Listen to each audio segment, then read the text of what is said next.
tudo bom? Estamos aqui agora para a nossa aula de número 02 de Química, falando sobre modelos atômicos, tá? Falamos na primeira aula lá, demos introdução, conceitos de química, matéria, corpo, transformações físicas e químicas, e um assunto muito importante são os modelos de átomos, tá? Então os nossos objetivos é compreender a importância da criação de modelos para a ciência e conhecer as características dos modelos atômicos. Então olha só, você já parou para pensar qual que é a importância da construção de um modelo para a ciência? Por que eles utilizam isso? Então, você pensou em algum dos modelos de árvores propostos? Não sei por que eles colocaram isso, mas tá bom, né? Talvez sim, talvez não. Cada um de nós tem um modelo criado para objetos e coisas que conhecemos, tá? Então, cada um de nós tem um modelo em mente para criar e refazer ou representar algo.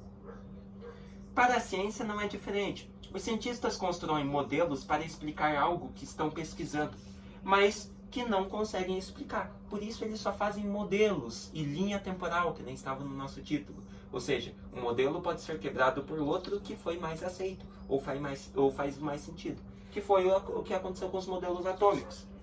Mas afinal, o que é um modelo? A primeira definição do vocábulo modelo, encontrado em dicionário, refere-se a um objeto que se destina a ser reproduzido por imitação. Ou seja, ele é um modelo, ele é uma imitação do que você quer representar. Modelo nada mais é do que uma representação abstrata, conceitual, gráfica ou visual de fenômenos, sistemas ou processos com o propósito de analisar, descrever, explicar, simular, explorar, controlar e predizer fenômenos ou processos que você quer explicar, que você ainda não conhece. Então, a gente sempre utiliza modelos para explicar fenômenos na ciência, que no caso são os átomos, né? Então, olha só, assim os cientistas constroem modelos, pois são interpretações de objetos ou fenômenos reais que facilitam a apropriação e construção de saberes científicos, que levam os pesquisadores a uma reflexão baseada na hipótese e na dedução, a fim de compreender os fenômenos científicos, ou seja, formam uma ponte entre teoria e realidade. Então, os modelos são de extrema importância. Beleza? Daí temos ali os modelos que são representados em química, né? Temos ali ó, do grafeno, do grafite, do fluoreno, do nanotubo, né? O que você observa aqui? São modelos químicos, ou seja, são modelos, teias ali que eles falam, que é representados para representar espécies químicas, tá? São usados para representar espécies químicas ou a composição química de um material, mas são modelos, tá? Se não fosse por eles, a gente não teria nenhuma noção do que poderia ser. Ou seja, poderíamos ter, mas cada um teria a sua, né? O que é um átomo, então? Retomando aí. O átomo é a unidade fundamental da matéria e a menor fração capaz de identificar um elemento químico, pois detém a sua identidade. Então, o átomo é tudo que forma a matéria e elemento químico, tá? Ele é a menor partícula possível de se encontrar no universo. O termo átomo deriva do grego e significa indivisível. Ele é formado por um núcleo que contém nêutrons e prótons e por elétrons que circulam ao redor do núcleo, nas camadas eletrônicas, né? Isso nós já conhecemos. Então vamos para os modelos de átomos, né? Modelo de Dalton. Dalton estabeleceu postulados para afirmar sua teoria, que resumidamente diz que toda a matéria é constituída por átomos, ou seja, átomos formam matéria. Foi atribuída a uma forma esférica e seriam maciços e indivisíveis, ou seja, o que é uma forma esférica? Uma forma ali, ó, que nós conhecemos esse modelo de Dalton por bola de bilhar, porque parece aquelas bolas de bilhar, e seriam maciços, ou seja, teriam massa, porém seriam indivisíveis. Por isso os átomos, o nome átomo, indivisível, beleza? Não seria possível dividi-los.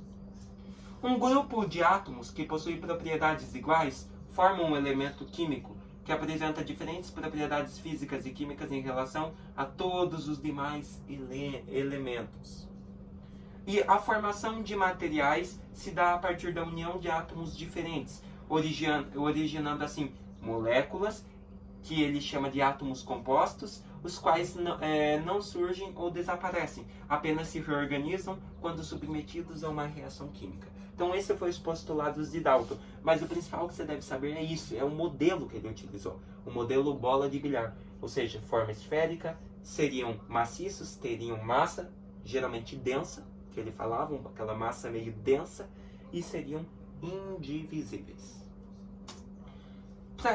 Partindo de Dalton, nós temos o modelo de Thomson, né? Ou Thomson, como você quiser. Thomson concluiu outros aspectos sobre a matéria, tais como maior parte de átomo era formado por partículas positivas, a matéria era eletricamente neutra e os elétrons eram negativos. Logo, o átomo deveria ter equivalente positivo para que ele mantivesse neutro, ou seja, mesma quantidade de carga positiva, mesma quantidade de negativa. Isso tem até hoje. Se um átomo tem mesma quantidade de carga negativa e positiva, ele é um átomo neutro. Que a matéria pode adquirir carga elétrica, foi outro postulado dele, toda a matéria pode adquirir uma carga. Os átomos são maciços, são divisíveis, são esféricos com cargas negativas na superfície.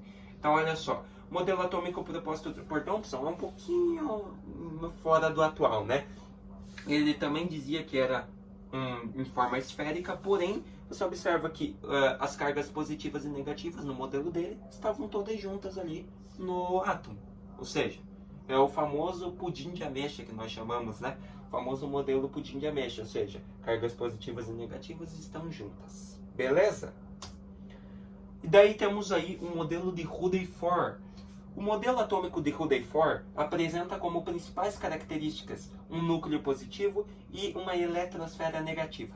Todas as evidências por um experimento que utilizou radiação iodo, tá? Então, a partir desses experimentos, ele conseguiu concluir isso.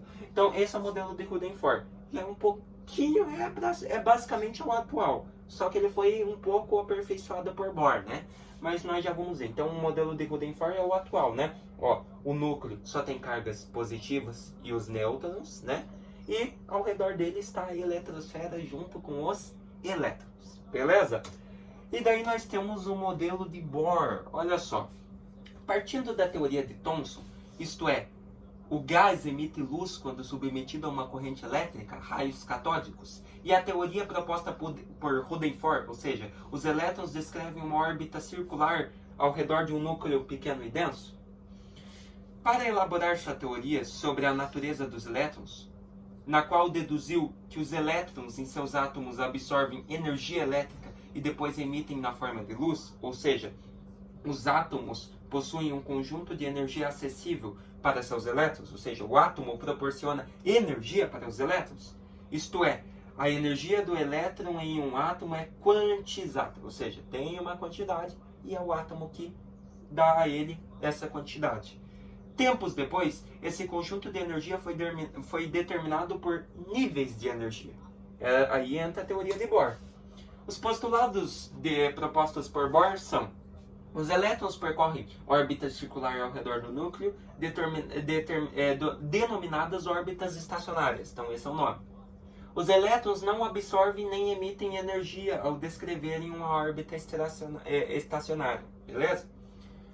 Os elétrons não possuem, portanto, a capacidade de ocupar estados intermediários de energia. O modelo atômico de Bohr determinou que cada uma das órbitas circulares permitidas para os elétrons seria referente a um determinado nível de energia. O elemento químico que apresentasse a maior quantidade de elétrons teria seus elétrons distribuídos em 7 níveis de energia.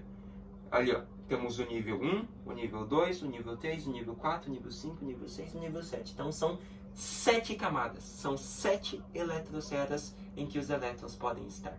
Beleza? Então, esse foi os postulados de Bohr, né? Por fim, temos aí, ó, o modelo atômico proposto por Bohr, né? Que no caso nós conhecemos como o modelo Rutherford-Bohr, né? Que foi criado por Rutherford e aperfeiçoado por Bohr. Então, é o modelo atual, né? Ó, elétrons aqui, ó, na eletrosfera, daí temos as camadas 1, 2, 3, ou KLMNOPQ, nós chamamos, né? Se eu não me engano é isso. E ali no redor, no centro, temos o núcleo com cargas positivas, que são os prótons, e negativas. Então, esse é o modelo atual que nós temos, beleza? O modelo atual. O que nós vimos hoje, então? Compreendemos a importância da criação de modelos para a ciência, então vimos que os modelos são muito importantes para a ciência, para representar fenômenos que não podem ser explicados somente verbalmente, tem que ter uma representação. E conhecemos as características dos modelos atômicos, né? Desde o principal lá, de Dalton, até o mais aceito até hoje, que é o de Rutherford. Beleza? Eu espero que vocês tenham gostado dessa aula, entendido aí esse assuntinho sobre modelos atômicos, e se vemos na nossa próxima aula de Química, falando aí mais um pouquinho sobre ela. Até mais!